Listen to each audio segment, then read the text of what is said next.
déterminer un setup HP, à comment l'exécuter et quels sont les avantages et les inconvénients d'un setup HP. Donc les avantages, ce sont d'améliorer le win rate et de diminuer le drawdown. Les inconvénients, ce sera tout simplement que les opportunités seront plus rares et donc être vraiment patient, comme un sniper, exactement. Donc on va voir les étapes aujourd'hui, les étapes cruciales et comment bien exécuter ce type de technique de trading issue de la Smart Money Concept. Alors j'espère que vous êtes prêts.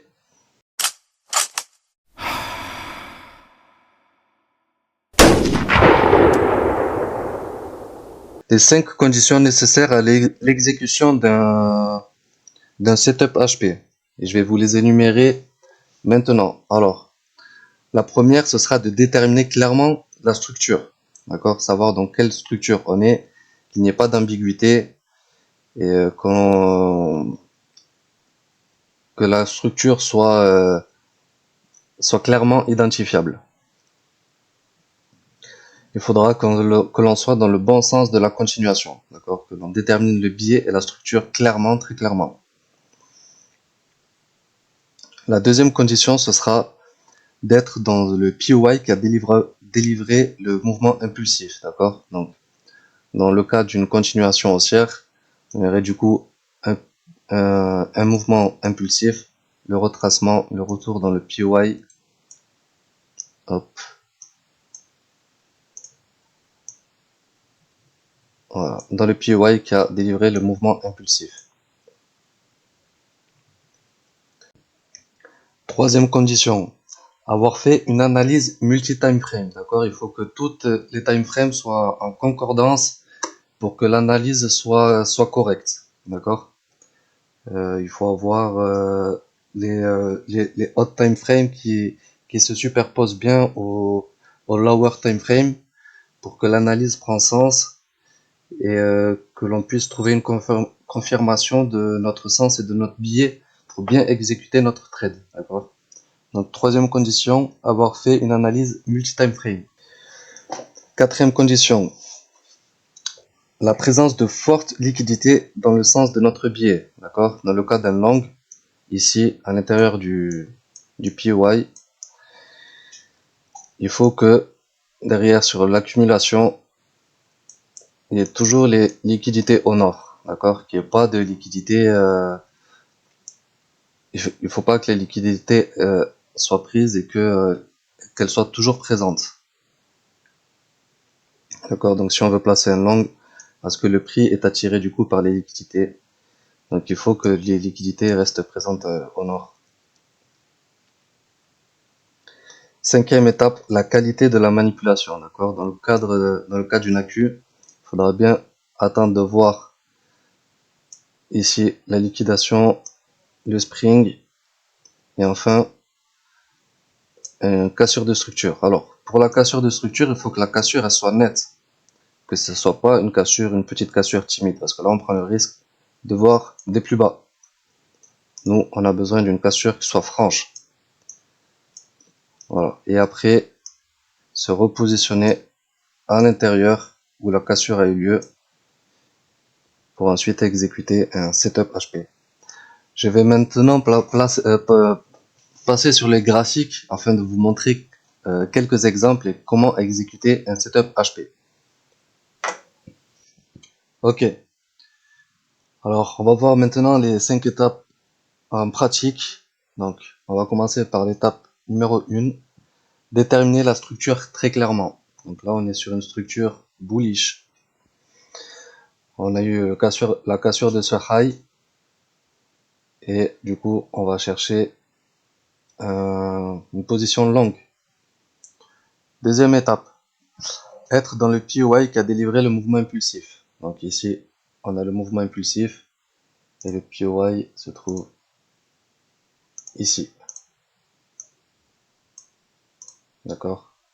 Troisième étape, pour avoir fait une analyse multi-time frame.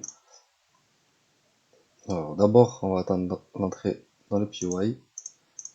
On termine la deuxième étape pour passer à la première étape. Ok. On fait une analyse multi-time frame. Donc, on regarde sur la higher time frame. Est-ce qu'on est cohérent? Oui.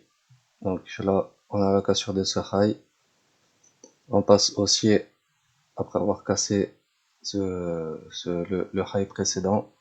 On rentre dans le PY qui a déduré le mouvement impulsif. Donc maintenant, on rentre et on zoome dans la lower time frame afin de trouver un point d'entrée dans le PY et d'examiner la manipulation. Donc quatrième étape, avoir de la liquidité dans le sens de notre biais. Donc nous en l'occurrence, on cherche un long, donc on veut de la liquidité au nord. Tu vois qu'on a de la liquidité au nord qui n'a pas été prise. Donc maintenant, cinquième étape, la qualité de la manipulation. Donc nous, on a du coup une AQ ici. Donc on s'arrête là. On revient chercher la liquidité précédente, la liquidité précédente. Donc on a cherché toutes les liquidités au sud. Maintenant il reste de la liquidité à ce niveau-là aussi.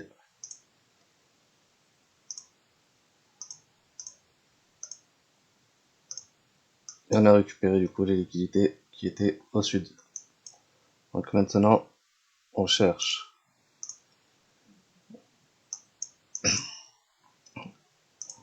l'accumulation interne qui se situe à ce niveau-là.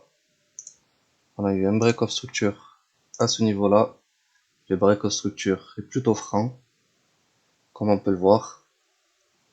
On a même eu le retour, hop, en 5 minutes.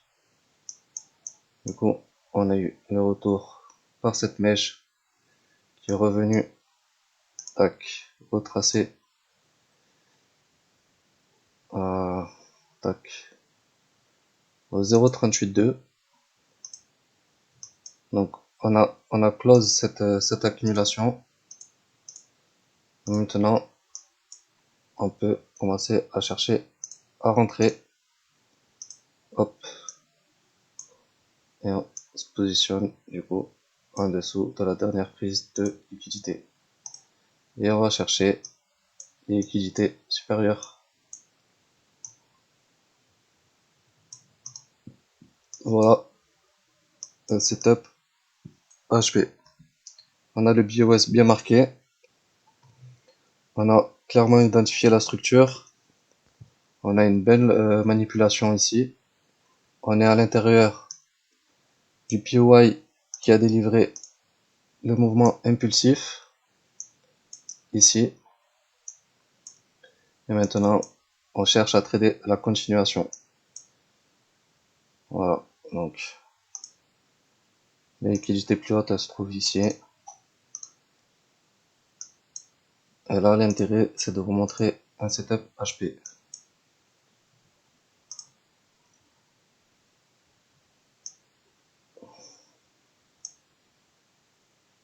Première prise de liquidité. Et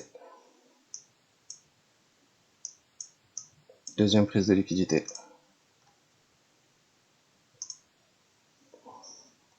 Voilà pour le setup HP. J'espère que ça vous aura plu. N'hésitez pas à mettre un like, un commentaire, une cloche de notification. Soutenez la chaîne si vous voulez d'autres vidéos de ce type. Faites-le moi savoir en commentaire. Day and night, day and night. The lonely loner seems to free his mind at night. At night.